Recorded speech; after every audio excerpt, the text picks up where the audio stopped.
اب اسحاق علیہ السلام سے اگر آگے چلتے ہیں تو اسحاق علیہ السلام کی نسل میں حضرت ابراہیم علیہ السلام سے جو حضرت اسحاق علیہ السلام کی نسل تھی اس میں کئی پیغمبر گزرے ہیں۔ ان میں حضرت اسحاق علیہ السلام کے صاحبزادے حضرت یعقوب علیہ السلام کی زبان بھی عبرانی تھی۔ حضرت یعقوب علیہ السلام کو اسرائیل کے نام سے بھی جانا جاتا ہے، اور یہی وجہ ہے کہ ان کی اولاد کو بنی اسرائیل کے نام سے پکارا گیا ہے۔ ان کی نسل میں انبیاء کی ایک طویل تاریخ ہے، جن میں حضرت یوسف علیہ السلام، حضرت داؤد علیہ السلام، حضرت سلیمان علیہ السلام، حضرت موسیٰ علیہ السلام اور دیگر انبیاء شامل ہیں۔ اب بات کریں گے حضرت داؤد علیہ السلام اور حضرت سلیمان علیہ السلام کی۔ حضرت داؤد علیہ السلام بھی بنی اسرائیل میں سے تھے، اور بنی اسرائیل میں ہونے کی وجہ سے ان کی زبان بھی عبرانی تھی۔ حضرت داؤد علیہ السلام پہ جو الہامی کتاب نازل کی گئی تھی وہ زبور تھی، اور زبور بھی عبرانی زبان میں تھی۔ حضرت داؤد علیہ السلام اپنے وقت کے بادشاہ بھی تھے۔ حضرت داؤد علیہ السلام کے بعد حضرت سلیمان علیہ السلام بادشاہ بنے تھے، اور وہ نبوت کے مرتبے پر بھی فائز ہوئے تھے۔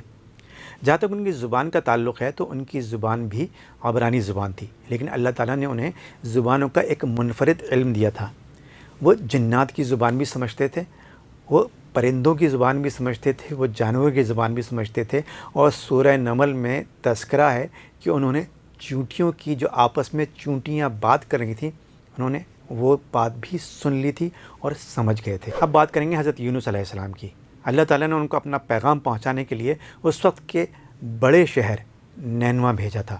نینوا شہر اس وقت کا ایک بڑا شہر تھا جو اس وقت موصل کہلاتا ہے، جو عراق میں واقع ہے۔ جس زمانے میں حضرت یونس علیہ السلام کو نینوا بھیجا گیا تھا، اس زمانے میں وہاں پر آرامی زبان بولی جاتی تھی۔ آرامی زبان اس زمانے میں مشرق وسطیٰ کی ایک بڑی زبان تھی اور مختلف علاقوں میں بولی جاتی تھی۔ قرآن کریم میں حضرت یونس علیہ السلام کے قصے کو بیان کیا گیا ہے، لیکن ان کی زبان کا براہ راست ذکر نہیں کیا گیا۔ تاہم تاریخی روایات اور تفاسیر اس بات کی نشاندہی کرتی ہیں کہ حضرت یونس علیہ السلام اس زمانے میں آرامی زبان ہی میں بات کرتے تھے، اور انہوں نے اپنا پیغام بھی، جو اللہ تعالیٰ کا پیغام تھا، انہوں نے آرامی زبان میں لوگوں تک پہنچایا تھا۔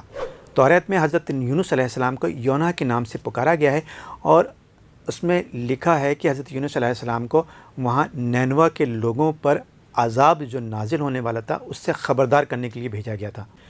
توریت کے مورخین اور علماء کا بھی یہی خیال ہے کہ ان کی زبان، یعنی کہ حضرت یونس علیہ السلام کی زبان آرامی تھی۔ اب بات کریں گے حضرت موسیٰ علیہ السلام کی۔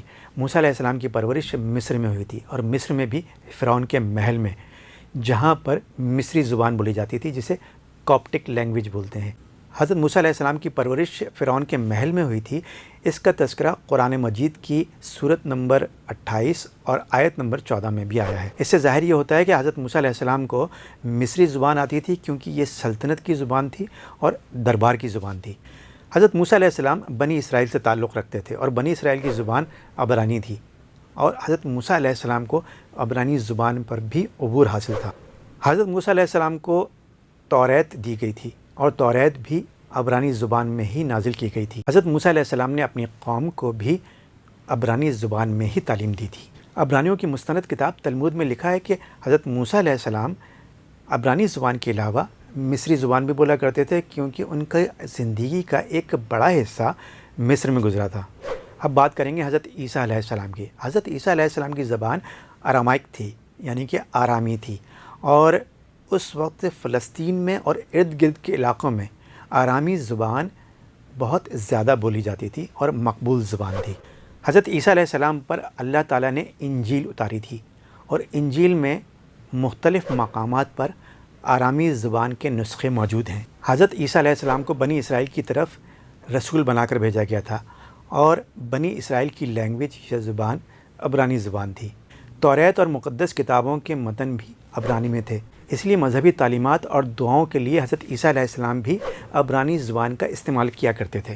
مورخین کا کہنا ہے کہ حضرت عیسیٰ علیہ السلام کے زمانے میں فلسطین میں یونانی زبان سرکاری اور کاروباری حلقوں میں بولی جاتی تھی، اور حضرت عیسیٰ علیہ السلام نے اللہ کا پیغام پہنچانے کے لیے یونانی زبان کا بھی استعمال کیا تھا۔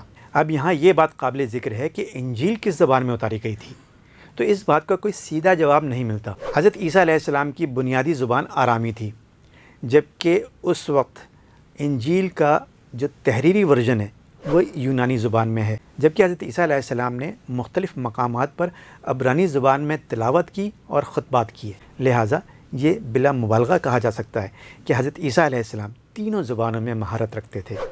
آخر میں رحمت للعالمین، وجہ وجود کائنات، نبی آخر الزماں محمد مصطفیٰ صلی اللہ تعالیٰ علیہ وسلم کی زبان کا تذکرہ کرتے ہیں۔